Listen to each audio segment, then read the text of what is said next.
बहराइच हिंसा का मामला लगातार तूल पकड़ता जा रहा है और लगातार एक्शन और सख्ती भी योगी सरकार की तरफ से, योगी की पुलिस की तरफ से बरती जा रही है। और अब यहां पर देखिए बुलडोजर एक्शन की तैयारी है।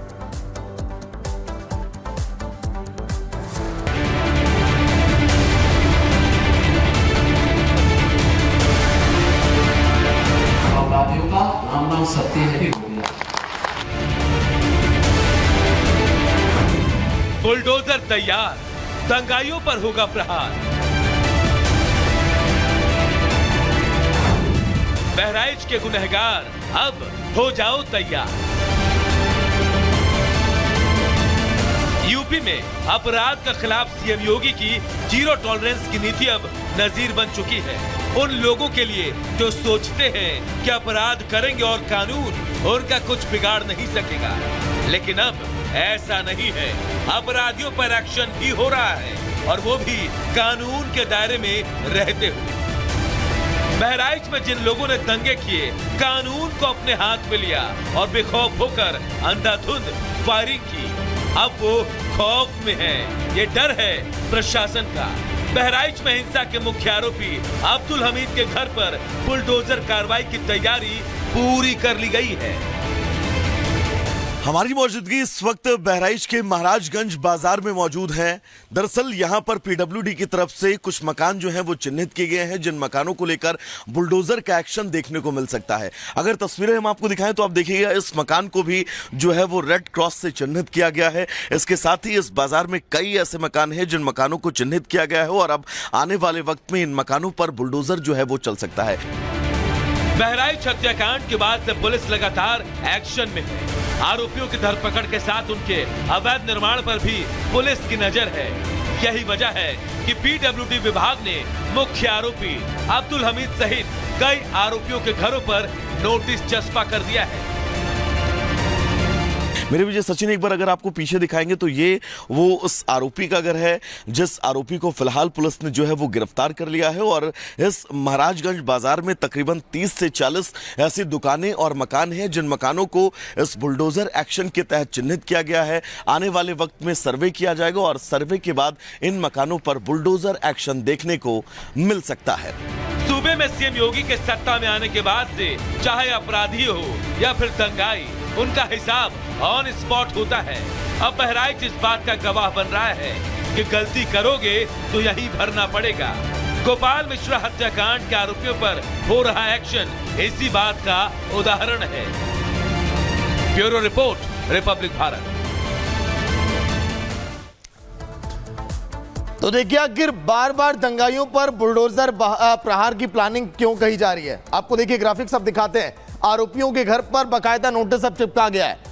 जो अवैध निर्माण है कहा जा रहा है उस पर एक्शन लिया जाएगा। पीडब्ल्यूडी विभाग ने नोटिस ये लगा दिया है कि जहां जहां पर इनके अवैध निर्माण है उस पर हो सकता है बुलडोजर कार्रवाई की जाए। हत्या के आरोपियों के घर पर यह नोटिस चिपकाया गया है। चिन्हित किया जा रहा है कि आखिर इनकी कितनी संपत्तियां हैं, क्योंकि लगभग यह आंकड़ा 35 से 40 कहा जा रहा है। अतिक्रमण हटाने का इन्हें निर्देश अब दिया गया है। अगर ये नहीं हटाते हैं तो फिर यहां पर प्रशासन के द्वारा एक्शन लिया जाएगा। 3 दिन में उस जगह को खाली करने के लिए कहा गया है। रविवार के दिन की घटना थी जब जुलूस के दौरान ये पूरा हंगामा हुआ और देखिए अब आज ये कहानी यहां तक आ पहुंची है। 30 से 40 घरों को चिन्हित किया गया। जैसा कि हमने जिक्र किया पहले, अतिक्रमण हटाने पर बुलडोजर वहां पर चलेगा, बुलडोजर कार्रवाई की जाएगी, क्योंकि लगातार लोग कह रहे थे कि जल्द से जल्द यहां पर न्याय मिले।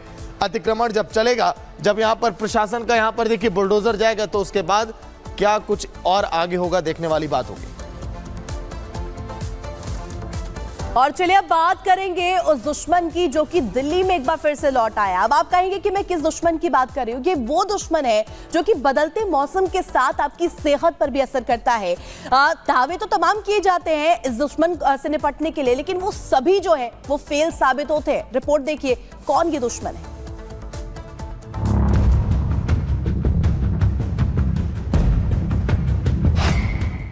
दिल्ली में बदली हवा, बढ़ रहा जहरीला धुआं, प्रदूषण पर सियासी शोर, आरोप प्रत्यारोप का दौर। दिल्ली की हवा में सर्दी के साथ ही एक धुंधली सी तस्वीर दिखने लगी है।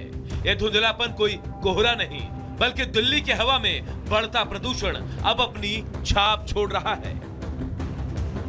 AQI मापने वाली मशीनों में हवा की शुद्धता के आंकड़े अब धीरे धीरे गिरने लगे हैं, यानी दिल्ली में प्रदूषण अपना जाल बढ़ा रहा है। अब AQI का पारा गिरने के बाद तुरंत दिल्ली सरकार हरकत में आ गई है और हवा को शुद्ध करने के तरीकों पर काम शुरू हो गया है। प्रदूषण को लेकर आज हाई लेवल मीटिंग बुलाई गई है। दिल्ली सरकार के मंत्री गोपाल राय ने कहा, मुंडका, द्वारका सेक्टर 8, पंजाबी बाग, RK पुरम, आनंद विहार समेत दिल्ली के 13 जगहों का एयर क्वालिटी इंडेक्स बहुत खराब श्रेणी में है। दिल्ली सरकार के अधिकारियों को ग्राउंड पर तैनात करने का निर्देश दिया गया है। साथ ही कहा गया कि आनंद विहार में यूपी की डीजल बसों की वजह से AQI बढ़ा है। अब दिल्ली में प्रदूषण बढ़ रहा है तो सियासी पारा भी रफ्तार पकड़ चुका है। शुक्रवार को दिल्ली में बीजेपी के नेता शहजाद पूनावाला मास्क पहनकर वायु प्रदूषण के खिलाफ प्रदर्शन करते हुए स्मॉग टावर पहुंच गए। आम आदमी पार्टी ने बड़े बड़े वादे किए थे, प्रदूषण मुक्त दिल्ली बनाएंगे। आज यमुना की भी स्थिति देखो और दिल्ली गैस चेंबर बनी है, AQI लगातार गिरता जा रहा है। और क्या करती है आम आदमी पार्टी? दिवाली के फटाकों पर बैन, हिंदू त्योहारों पर तो प्रतिबंध लगा देती है, पर यहाँ पर देखिए ये स्मॉग टावर जिस पर 23 करोड़ खर्च हुआ था, उस स्मॉग टावर पर ताला लगा है। दिल्ली में जो सरकार पिछले 10 साल से है अरविंद केजरीवाल जी, और अब 1 महीना होने जा रहा है आतिशी जी की, इनकी नीयत है ही नहीं कि पोल्यूशन को दूर किया जाए, दिल्ली के लोगों को जीवन दिया जाए। बस हम यही भगवान से प्रार्थना करेंगे किसी तरह ये 4-5 महीना दिल्ली बचे। इस बीच हरियाणा से पराली जलाने की तस्वीरें सामने आई। हरियाणा सरकार ने इसे रोकने के लिए निर्देश भी जारी कर दिए हैं। प्रदूषण पर दिल्ली में बीजेपी और आम आदमी पार्टी की जंग भी तेज हो गई है। आम आदमी पार्टी बीजेपी की ओर से लगाए जा रहे आरोपों के घेरे में है, तो आम आदमी पार्टी बीजेपी के इन आरोपों को नाटक बता रही है। वजह चाहे जो भी हो, दिल्ली एक बार फिर प्रदूषण और सियासत के चक्रव्यूह में फंसती दिख रही है। Bureau report, Republic Bharat. तो देश की राजधानी दिल्ली में प्रदूषण का लेवल इस समय बहुत ही देखिए खतरनाक स्तर पर पहुंच चुका है। ये देखिए बीते 4 दिनों में AQI का हाल क्या रहा। 18 अक्टूबर की बात करें तो 233, 17 अक्टूबर की बात करें 231, 16 अक्टूबर की बात करें तो 199। ये आंकड़ा देखिए कैसे बढ़ता चला गया। 19 अक्टूबर की बात करें तो IP एक्सटेंशन गाजीपुर में AQI 300 के भी ऊपर रहा। कई ऐसे इलाके, 15 इलाके तो रेड जोन में। देखिए आनंद विहार 300 के करीब, यहां पर भी ताकि प्रदूषण पर कैसे कंट्रोल किया जाए, लगातार इस पर सरकार अब काम कर रही है, लेकिन विपक्ष हमलावर है। आनंद विहार इलाके का AQI क्या रहा है ये हम आपको बता रहे हैं। देश की राजधानी में अगर आपको लोग इस तरह से मास्क अगर लगाते हुए दिखाई दें तो आप अब चौंकिएगा मत, क्योंकि झाग का सैलाब इस समय कालिंदी कुंज के पास यमुना नदी बहती है, वहां पर भी जमकर दिखाई दे रहा है। ग्रेप 2 अगर यहां पर लागू हो गया दिल्ली में तो कई सारी पाबंदियां भी आपको दिखाई दे सकती हैं, क्योंकि प्रदूषण का लेवल इस समय दिल्ली में दिन प्रतिदिन अब बढ़ता चला जाएगा। अभी तो ठंड की धीरे धीरे शुरुआत हो रही है।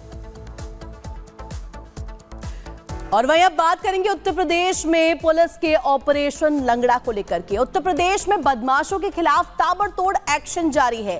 लगातार जो डर है वो बदमाशों के, अपराधियों के चेहरे पर देखने को मिल रहा है, और यही वजह है कि या तो बदमाश जो है, या तो अपराधी जो है आत्मसमर्पण कर रहे, या फिर वो पुलिस की गोली का शिकार हो रहे हैं। यही वजह है कि ये कहा जा रहा है कि बाबा का राज है और उत्तर प्रदेश में अगर रहना है तो या तो अपराध छोड़िए या फिर यूपी। रिपोर्ट देखिए।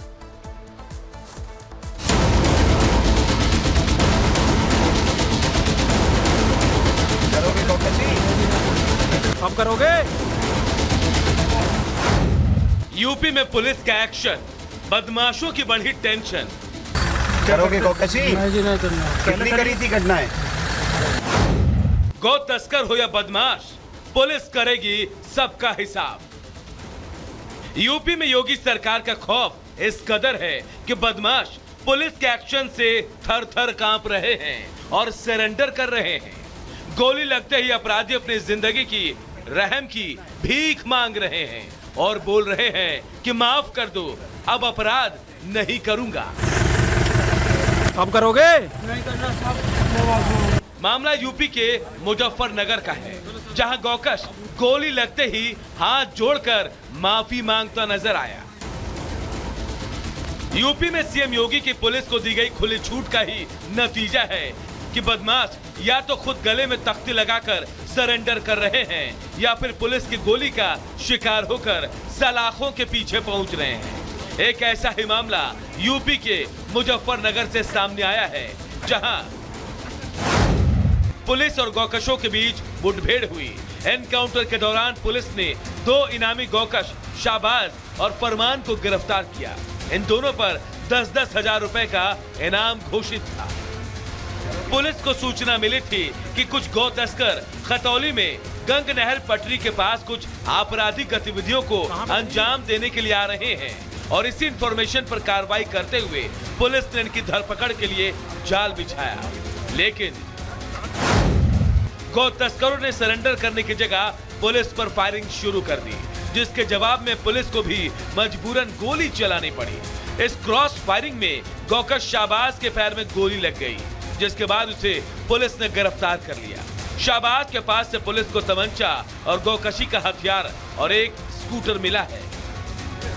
पुलिस के हत्या चढ़े दोनों बदमाशों पर गौकशी के 14 मुकदमे दर्ज हैं। फिलहाल पुलिस की गोली से घायल गौ तस्कर को अस्पताल में भर्ती करवा दिया गया है, जहां उसका इलाज चल रहा है। Bureau report, Republic Bharat. और वहीं देखिए, लगातार ताबड़तोड़ एक्शन जारी है उत्तर प्रदेश